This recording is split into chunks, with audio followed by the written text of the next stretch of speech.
So we're going to start our first walking tour right here in downtown Manhattan in front of the Customs House, the Alexander Hamilton Customs House. So the Alexander Hamilton Customs House was designed, or it was built in 1907 by Cass Gilbert, and there are statues in front of it. The left one representing Asia, the middle one representing America, the third one here representing Europe, and the last one all the way to the right representing Africa. And it's a beautiful Beaux-Arts style building.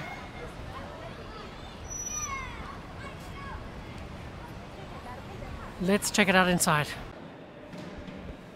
So here's the rotunda with beautiful pictures.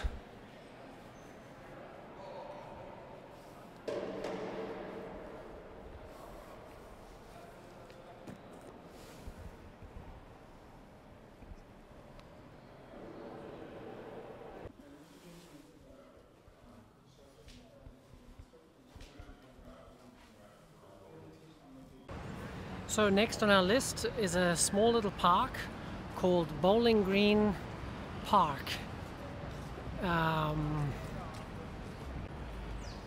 Here it is, Bowling Green Park. And this little park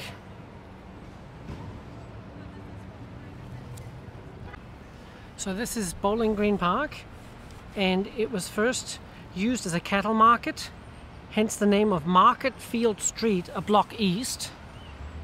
Later the area became a parade ground, and still later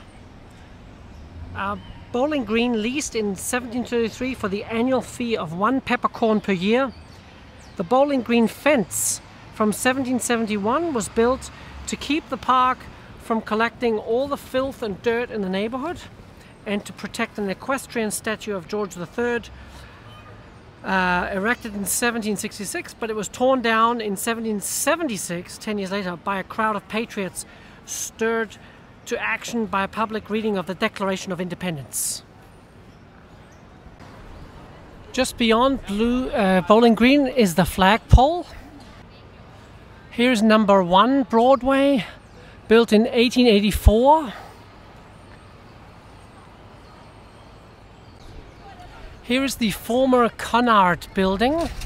This is the Cunard line, which ferried passengers from Europe to New York for many years.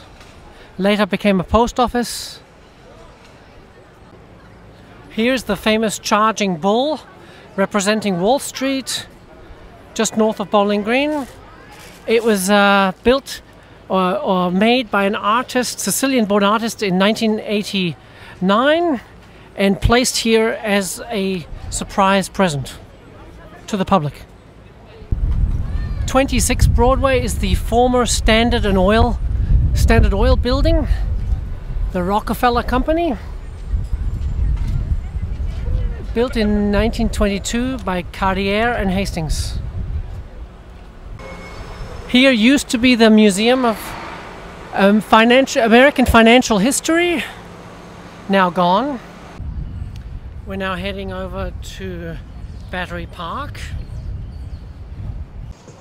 This is the Battery Park Control House, built in 1904, and the entrance to the first New York City subway. Today it still functions as an entrance to the subway.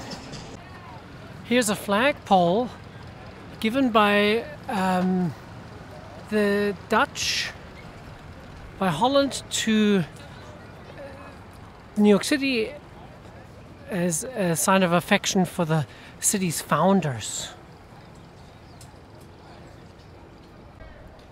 It reads, on the 22nd of April 1625, the Amsterdam Chamber of the West India Company decreed the establishment of Fort Amsterdam and the creation of 10 adjoining farms. The purchase of the island of Manhattan was accomplished in 1626.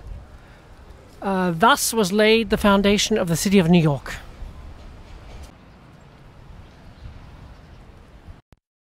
Now let's head on to Castle Clinton. This used to be an island, or basically a castle built on a little island just off of the south shore of the island of Manhattan. But now, of course, it's all filled in. So as you can see, they made a park out of it. It's all filled in, and we're going to head over to Castle Clinton without having to take a boat.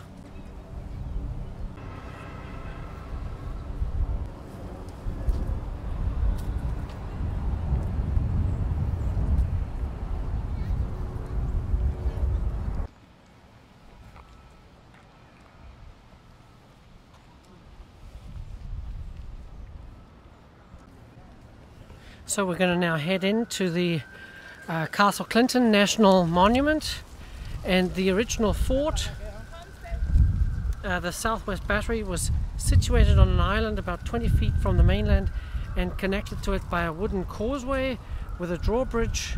It was built between 1807 and 1811 when British attacks on American ships suggested war might be imminent. Virtually defenseless at the time, New York began the construction of 4 forts. Fort Wood on Bedloes, now Liberty Island, Fort Gibson on Ellis Island, Castle Williams on Governor's Island, and the Southwest Battery right here. And they've got some nice exhibits right here, so we'll just go in to see one of them. After the War of 1812, this Southwest Battery was renamed Castle Clinton to honor the New York City Mayor, DeWitt Clinton. And in 1824, it was turned into an entertainment center called Castle Gardens. And today, it's the point of entry for the Ellis Island Ferry, Statue of Liberty and Ellis Island ferries, which are just over there, as can be seen. Here is the Admiral George Dewey Promenade with nice views of New York Harbor. And Admiral George Dewey took part in the Battle of Manila Bay, 1898. Just walking along Admiral Dewey Promenade, enjoying beautiful views of New York Harbor and beautiful New York City in the background.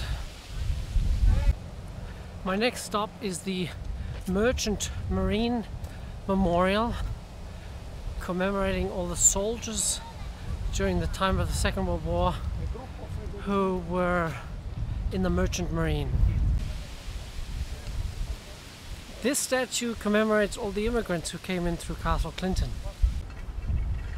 The Korean War Memorial. Here we have Pier A, the only pier left on the Hudson River. And here's the Merchant Marine Memorial. Here's the memorial to the United States Coast Guard.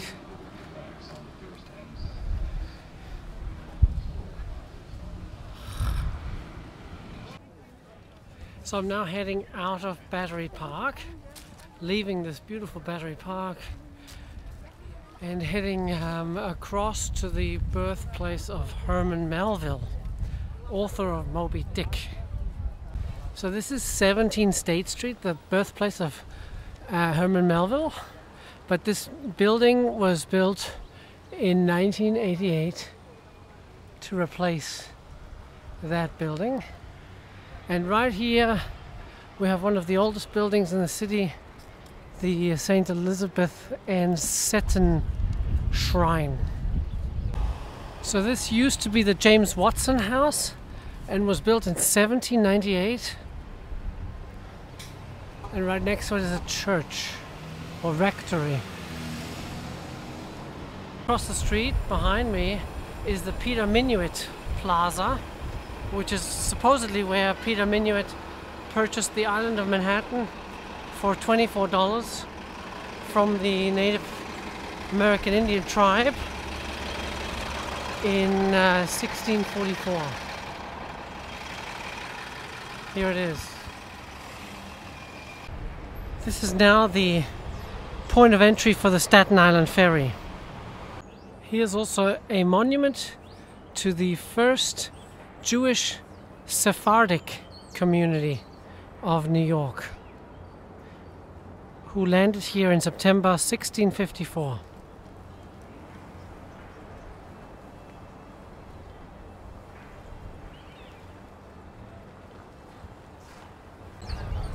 So this modern building was built after the fire of 1991, which destroyed the previous Staten Island ferry building.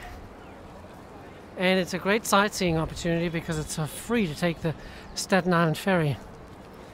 And next to it, that old building of 1909 is called Whitehall Terminal. And it's the Battery Maritime Building. Battery Maritime Building. And from here you can take the ferry to Governor's Island. Built from ornate, very nicely decorated steel sheets of steel with a green roof. Looks very beautiful. A nice relic to the old days.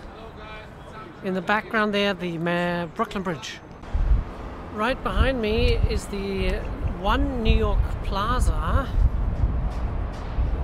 of 1969. Huge building. And this is what downtown Manhattan looks like now. It's all very, very tall skyscrapers. This is what happened in the 1950s through 70s, culminating in the World Trade Center. All the old buildings that were here were torn down and made room for these huge big skyscrapers, all in the name of efficiency and profit. But now we're going to get over to a little block left over from the old days with Fraunces Tavern, New York's oldest tavern. So here's what a lot of this area used to look like. So only 11 buildings remain. As you can see them, they're just these little brick row houses, one next to the other. Beautiful old style. So these buildings were built in 1827 to 1833, and Fraunces Tavern itself is a reconstruction of a building from 1709. Heading up into the museum now. Fraunces Tavern.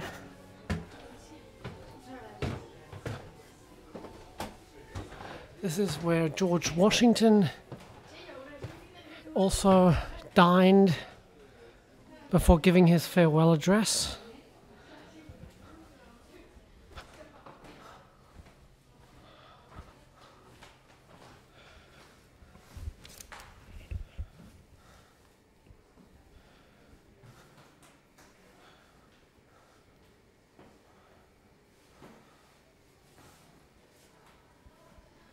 Beautiful old china cabinets and clocks.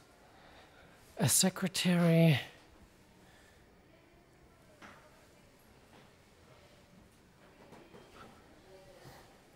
Another secretary.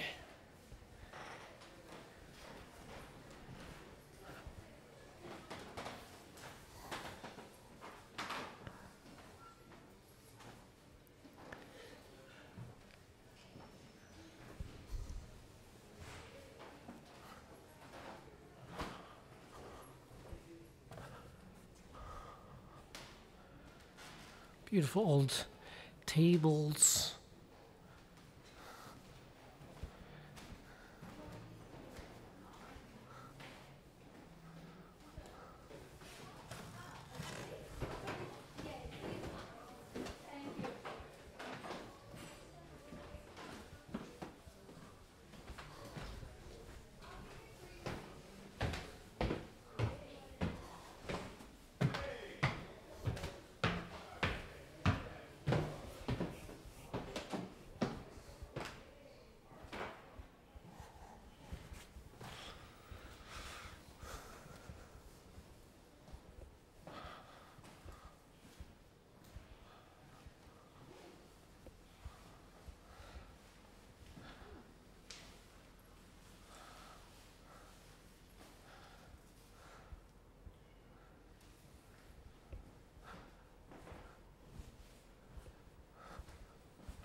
Now heading from this beautiful historic block, or this Francis Tavern historical block, we go over and down Broad Street a bit to 85 Broad Street,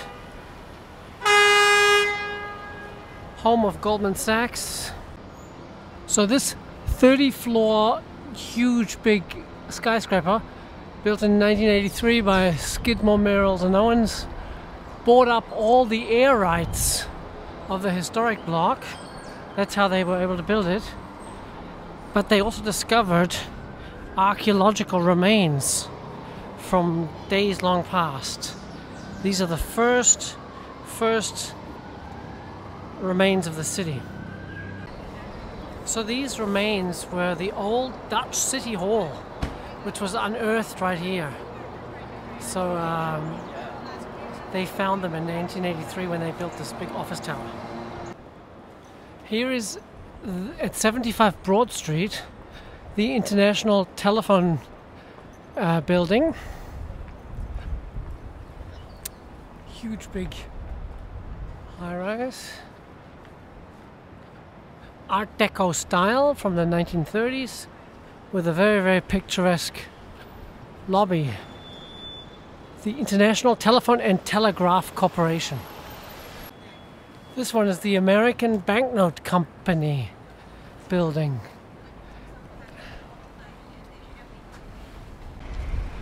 Here is the Vietnam War Memorial. Just walking towards the river now, where there is the big FDR throughway, lots of cars cutting off the city from the river.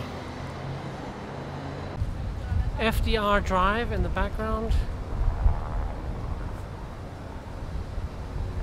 Behind me is Stone Street, so named because it was the city's first paved street, 1658. This is the Stone Street Historic District.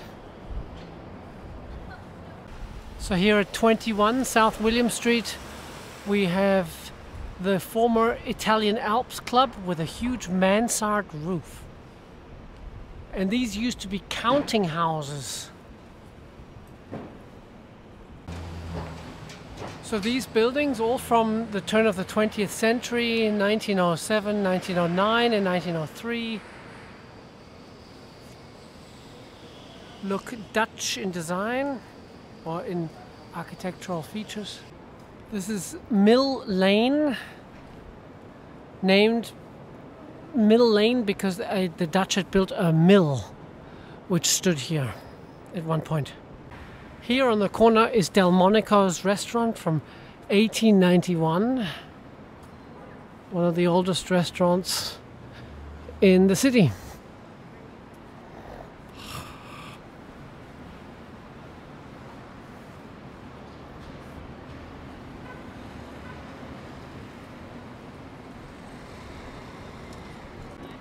Here is number 1 William Street. This used to be the headquarters of Lehman Brothers. Heading down to Hanover Square now. So this is Hanover Square. There's number 1 Hanover Square. This is 10. Here's number 3. And there was a great fire here in 1835. On the night of December 17th, a gas exploded, ignited stockpiles of dry goods and chemicals, and whipped up a huge fire that burnt down the entire area. And one of the most notorious residents of this square was William Kidd, a sea captain. 1 Hanover Square is also known as India House. This is one of the city's finest Italianate brownstones still remaining.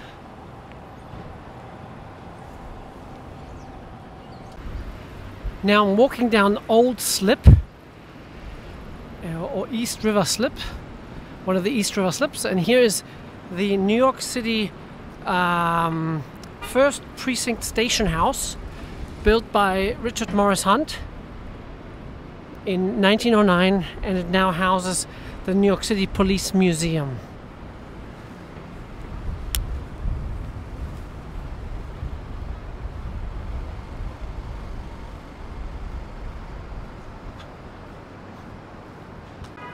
This is 77 Water Street with a whimsical plaza.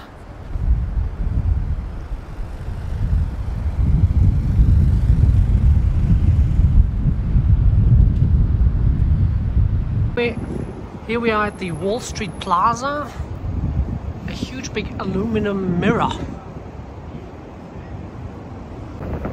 This is a sculpture by I.M. Pei from 1973. This is Maiden Lane, so named by the Dutch because girls would use this street to go down to the water to wash clothes. This is the Continental Center, built in 1983, swanky Hayden Connell, 41 tower glass building, amongst others. Here we are at the South Street Seaport and the Titanic Memorial. Until the years of after the Civil War, the city's maritime activity focused on the East River, which is seen through there behind the FDR Drive. Here's the Fulton Fish Market. Nothing of the original Fulton Fish Market remains. This is a modern replacement, but it's a beautiful neighborhood.